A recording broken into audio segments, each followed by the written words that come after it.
Welcome to our conversation video. This is a follow-up to the talk that Bart just gave. It's posted right above this. If you haven't listened to the talk, I encourage you to do that, but you don't have to in order to enjoy this conversation. Bart's talk went a lot of beautiful places, and Bart, thank you for that. One thing that I love that you slid in right at the end, you talked about three things we can do: listening, bearing pain, and being willing to stand up and advocate. So I think a question along a lot of our minds is about demonstrating right now.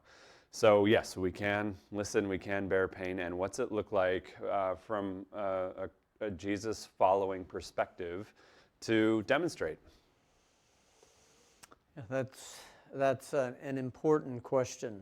And really, I guess behind it is, from our tradition, is that a legitimate thing to do as followers of Jesus? And I think we have to go to the prophetic traditions to see that. And yes is the answer. Yes, you can. Well, the short answer is yes, you can. Some of us are called to do it, and all of us as followers of Jesus are called to a nonviolent path. So that's the short answer. The longer answer is that Jesus stood in a tradition, as you well know, of the prophets. And the prophets often demonstrated their message. Ezekiel laid on his side, I think, for 1.5 years, if I remember right, and then rolled over to the other side for another 1.5 years to demonstrate part of his message about what was going to happen to Israel if they kept on a path that they were on. John the Baptist, clearly, he was a demonstration. Everything he wore was a demonstration. It was a repudiation of sort of really the consumerism of his day, both religious consumerism and material. He said some tough things. The axe is laid at the root of the tree. He said he was tough, and he bore out his message in his action. And then Jesus, these are the uncomfortable parts of Jesus' ministry that you don't tend to hear about. But, when he cleansed the temple, that sounds so nice. You kind of picture him with Windex or something. No, he walked into the holiest place, which was a national place of gathering, and fashioned a cord of whips. It says he made it himself. He made it. It wasn't just like one whip. It had a cord, like a cat of nine tails fashioned from ropes. And he started whipping, not people, not even animals, but it says he was driving the animals out. They were there for the sacrificial system. But he dumped over tables. I mean, with money, the money changers who were cheating the poor, this was a demonstration against what religion had become, the corruption of religion. And it was nonviolent, but it was very provocative. He never hurt people. The third one that I thought of, people could say, well, are you sure Jesus was always nonviolent? Because he does say in one place, look, if you don't have a sword, this is the time to go buy one. He says it to his disciples. And sure enough, at least one or two of them bought swords. And so when Jesus was being arrested in the garden, Peter, we learned from one of the Gospels, pulls out a sword and starts to swing it like a fisherman. He doesn't really know how to use a sword very well. And he's going for the head of one of the people that have come to arrest Jesus. He misses the head and nicks the guy's ear, and the ear falls off. I mean, it's not a humorous story, but it does kind of show he was probably not, groomed to be a soldier. And then Jesus says, "Put your swords away. Those who live by the sword will die by the sword." And then he, in this beautiful gesture, heals the man's ear in the time that he's being arrested. So why did he tell him to get swords in the first place? I think it was to demonstrate in that moment, or in the moment, he didn't know exactly what was happening, what was going to happen, I don't think, but he knew something was coming to a head. He would demonstrate, no, put your sword away. So I can find no place where Jesus was violent in that sense, but he was provocative. And so there's a prophetic tradition. Jesus was also a prophet as well as Son of God, of demonstrating against injustice. And so I think we as his followers can do that on a nonviolent path and in a thoughtful way. Mm-hmm. Can you That's my personal view. Right. There are certainly other people that might disagree with that. So you ask me, that's my view. How are you using the word violence? You talked about it in terms of not towards animals or people, but the act of flipping the tables wasn't violent, it was provocative. What would you unpack your definition of violence in this case? I'd say against people. I mean, I do have friends who had businesses down in Los Angeles that were vandalized. What are you doing, reading my mind right now? That's just what I was Yeah, well, I called my friend, who owns some shopping centers down there when it was in the middle of what going on to just express my empathy for, because here's a person he's employing people, he's worked hard, he's taken financial risks to open this, and now it's being torn down by looters. And so, I would put that down as violence. That is not acceptable in my book. That's it's understandable, but it's not acceptable as a follower of Jesus to participate in that, in my thinking.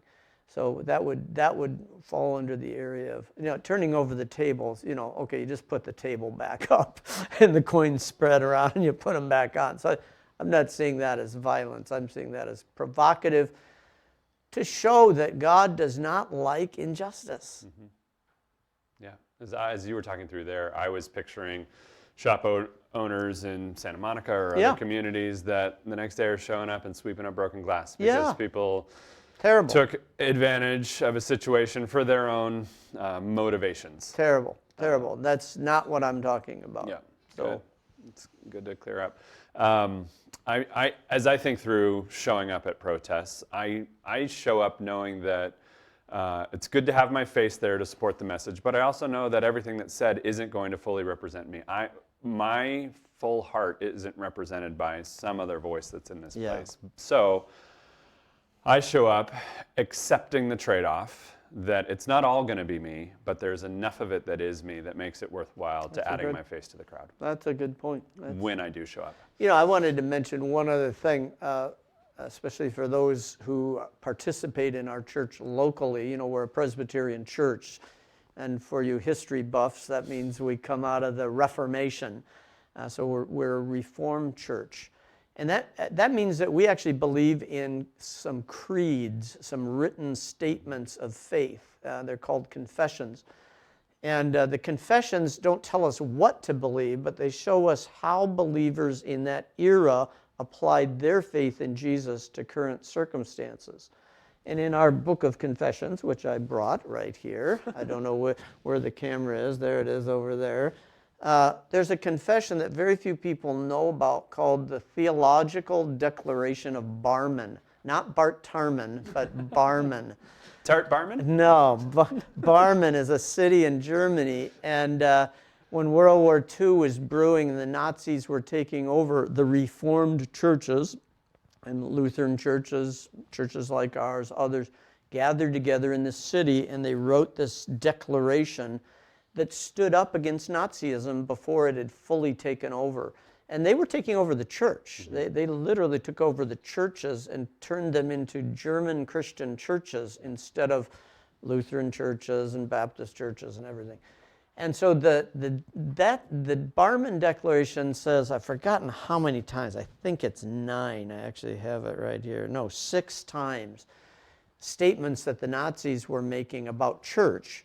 And 6 times in German they say, "Nein, no, we reject as heresy," I think they say. Let's see what it is. We reject as false doctrine what the Nazis were saying. We reject it on the basis of this scripture and that scripture. And so that's an example of standing up to injustice by a unifying voice in a written document. And it was very powerful. And many of those people lost their lives for writing that document and signing that document. But it's the only existing document I know of that stood against the Nazi thinking early on. Yeah, written by a group including Dietrich Bonhoeffer and Bart. Karl Bart, not Bart, my name, but B-A-R-T-H. Yeah, who were true heroes of what it means to look like to follow Jesus under that occupied in that. state. And so the question then for us is, what is our role? And the people writing the Barman Declaration didn't know how it was going to turn out. They didn't know what was going to happen. we don't know what's going to happen now. So, we may even make mistakes in the way we address a certain issue.